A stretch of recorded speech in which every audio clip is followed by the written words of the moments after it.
যুক্তরাষ্ট্রের জনগণের পক্ষ থেকে আপনার ঐতিহাসিক নির্বাচনী বিজয়ের জন্য আন্তরিক অভিনন্দন জানাচ্ছি এবং বাংলাদেশের প্রধানমন্ত্রী হিসেবে আপনার সফল ও ফলপ্রসূ মেয়াদ কামনা করছি। তারেক রহমানকে গত বুধবার দেয়া এক চিঠিতে এই শুভকামনা জানিয়েছেন মার্কিন প্রেসিডেন্ট ডোনাল্ড ট্রাম্প।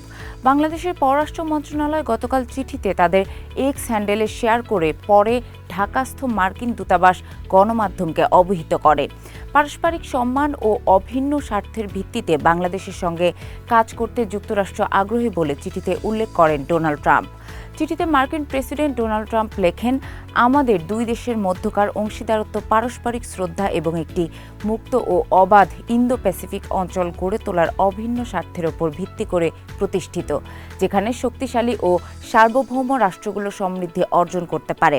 আপনার মেয়াদ শুরু হওয়ার এই সময় আমি আশা করি আপনি আমাদের রেসিপ্রোকাল ট্রেড বা পারস্পরিক বাণিজ্য চুক্তি বাস্তবায়নের মাধ্যমে আমাদের বাণিজ্যিক সম্পর্কের যে ব্যাপক গতিশীলতা রয়েছে তা বজায় রাখতে আমাকে সহায়তা করবেন। এটি আমাদের উভয় দেশের কৃষক ও শ্রমিকদের উপকৃত করবে। প্রতিরক্ষা চুক্তির বিষয়ে ট্রাম্প তার চিঠিতে লেখেন, আমি আরও আশা করি যে আপনি চলমান প্রতিরক্ষা চুক্তিগুলো সম্পন্ন করতে নিষ্পত্তিমূলক পদক্ষেপ গ্রহণ করবেন, শেষ পর্যন্ত যা আপনার সামরিক বাহিনীকে বিশ্বের সেরা অত্যাধুনিক মার্কিন সরঞ্জাম ব্যবহারের সুযোগ করে দিবে। যুক্তরাষ্ট্র ও বাংলাদেশের মধ্যকার সম্পর্ককে আগের চেয়ে আরও শক্তিশালী করতে প্রধানমন্ত্রী তারেক রহমানের সঙ্গে কাজ করার প্রত্যাশার কথাও জানান মার্কিন প্রেসিডেন্ট।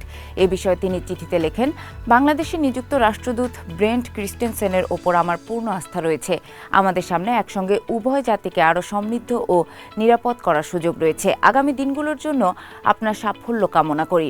চিঠির বিষয়ে জানতে চাইলে পররাষ্ট্র প্রতিমন্ত্রী শামা ওবায়দ ইসলাম বণিকবার্তাকে বলেন, ডোনাল্ড ট্রাম্পের যে পররাষ্ট্র নীতি সেটা মূলত বাণিজ্য কেন্দ্রিক। উনি এখন চাচ্ছেন আরও বেশি ব্যবসা যুক্তরাষ্ট্রে আসুক, আরও বেশি বিনিয়োগ হোক ওনার নিজের দেশে। সে জায়গা থেকে উনি ওনার বক্তব্য রেখেছেন চিঠিতে। তবে যেটা আমাদের জন্য কার্যকর হবে, বাংলাদেশের জন্য কার্যকর হবে, সেটাই যুক্তরাষ্ট্রের সঙ্গে বা অন্য দেশের সঙ্গে আমরা করব। ট্রাম্পের চিঠির প্রসঙ্গে সাবেক রাষ্ট্রদূত এম হুমায়ুন কবির বণিকবার্তাকে বলেন, আমি মনে করি এই চিঠির মাধ্যমে নতুন সরকারের সঙ্গে কাজ করার আগ্রহ প্রকাশ হয়েছে, এটা ইতিবাচক। দেশটির আগ্রহের বিষয়গুলো সম্পর্কে আমরা জানি। সম্প্রতি রেসিপ্রোকাল ট্রেড এগ্রিমেন্ট হয়েছে। আমাদের স্বার্থ রক্ষা করে কিভাবে এটা নিয়ে সামনে এগিয়ে যাওয়া যায় সেটা বাংলাদেশ সরকারের পক্ষেও বিবেচনার সুযোগ আছে বলে আমি মনে করি। বাংলাদেশের স্বার্থকে মাথায় রেখে চুক্তি বাস্তবায়নের বিষয়ে চিন্তা করা যেতে পারে।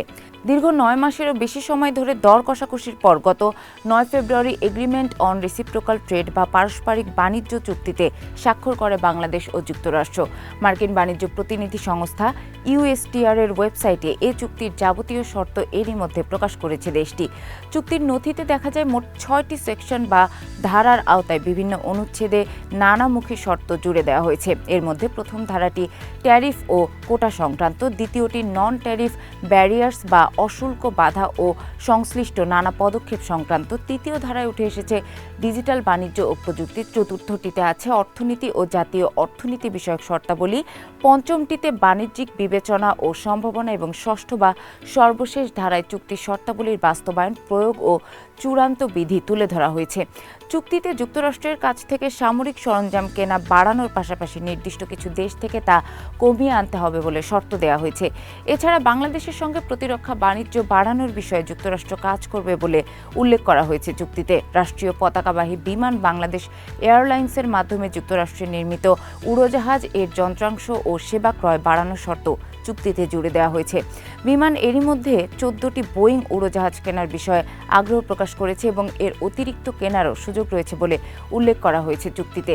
চতুর্থ ধারায় বলা হয়েছে, যুক্তরাষ্ট্র যদি অর্থনৈতিক বা জাতীয় নিরাপত্তা বিবেচনায় নিজ সীমান্তে কোনো নিয়ন্ত্রণমূলক ব্যবস্থা নেয় বা বাণিজ্য পদক্ষেপ গ্রহণ করে, বাংলাদেশকেও সে ব্যবস্থার সমর্থনে পরিপূরক ব্যবস্থা নিতে হবে।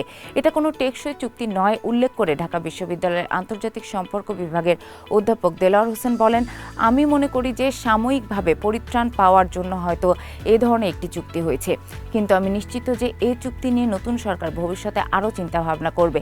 কেননা চুক্তির আওতায় বাণিজ্য ও অর্থনীতির বাইরে ভূরাজনৈতিক যেসব বিষয় যুক্ত রয়েছে সেগুলো একটা দেশের স্বাধীন অবস্থানের সঙ্গে সাংঘর্ষিক। আমার দৃষ্টিতে ভবিষ্যতে মার্কিন যুক্তরাষ্ট্রের নেতৃত্বে কোনো পরিবর্তন ঘটলে তারাও সেটি পুনর্বিবেচনা করতে পারে।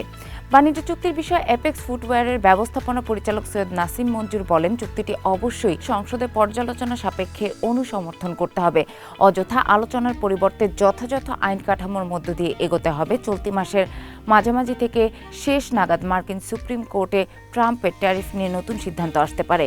যুক্তরাষ্ট্রের মধ্যবর্তী নির্বাচনে সরকারের কোনো পরিবর্তন হয় কিনা সেটিও দেখা যেতে পারে। সর্বোপরি আমরা চুক্তিটি পুনরায় পর্যালোচনার জন্য কথা বলতে পারি।